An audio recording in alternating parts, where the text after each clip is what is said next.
నేను ఇండియా వెళ్ళి వచ్చేసరికి నా వ్యాన్ పరిస్థితి ఇలా అయిపోయింది.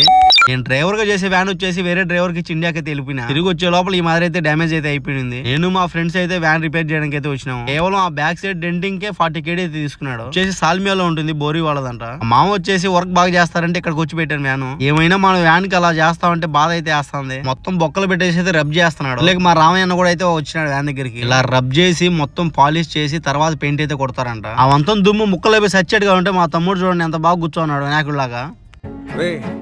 అండ్ ఎవరికైనా చూపించండి రా. తనకి పని అయితే అయిపోయింది కానీ నాకైతే నచ్చలేదు. బంపర్ ఆ బిట్టు దొరికింది కానీ లైట్ అయితే దొరకలేదు. సైడ్ మిర్రర్ కూడా అయితే బాగొట్టి పెట్టినారు. కైతాన్ పోయి సైడ్ మిర్రర్ కూడా తీసేసుకున్నా. ఇదే సైడ్ మిర్రర్ వచ్చేసి కైతాన్ లో వేరే చోట అయితే 9 దినాలు చెప్పినారు కానీ ఇక్కడ 7.5 దినాలకి తీసినారు. ఇప్పుడు స్పేర్ పార్ట్స్ అయితే దొరకట్లేదు. ఎక్కడ స్పేర్ పార్ట్స్ ఎందుకు దొరకలేదు అంటే ఈ యుద్ధం వల్ల అంట. లైట్ అయితే దొరకలేదు. మా సాల్మియాలో మా గ్యారేజ్ దగ్గరికి అయితే వెళ్ళిపోయినా. షారుఖ్ ఖాన్ అయితే సైడ్ మిర్రర్ అయితే తెచ్చేసిన. అన్నకు వచ్చేసి ఎప్పుడు ఫోన్ చేసినా గానీ వెంటనే అయితే రెస్పాండ్ అవుతాడు. మిర్రర్ తెచ్చిస్తానే వచ్చేసి మొత్తం అయితే బిగిచ్చేసి ఇచ్చేసినాడు. అయితే బిగిచ్చేసిన తర్వాత అన్నకి లైట్ దొరకలేదని ఎక్కడ లైట్ దొరికితే చెప్పని చెప్పాను. బ్యాక్ సైడ్ రేర్ లైట్ చెప్పానో లేదో వేరే వాళ్ళు చక్రాపుకి వెళ్తా ఉంటే అక్కడ లైట్ అయితే తెప్పించాడు నా కోసం. ఒకప్పుడు ఈ లైట్ తక్కువలో వచ్చేదంట. ఇప్పుడు 14 దినాలు పట్టింది. ఈ లెఫ్ట్ సైడ్ లైట్ కోసం మొత్తం షువేకు జిలేబీ అన్ని తిరిగాను, ఎక్కడా దొరకలేదు. మొత్తానికి అయితే దొరికింది. మాత్రం వీడియో చూసి వెళ్ళిపోతున్నారు. సబ్స్క్రైబ్ చేయడం మర్చిపోవద్దు.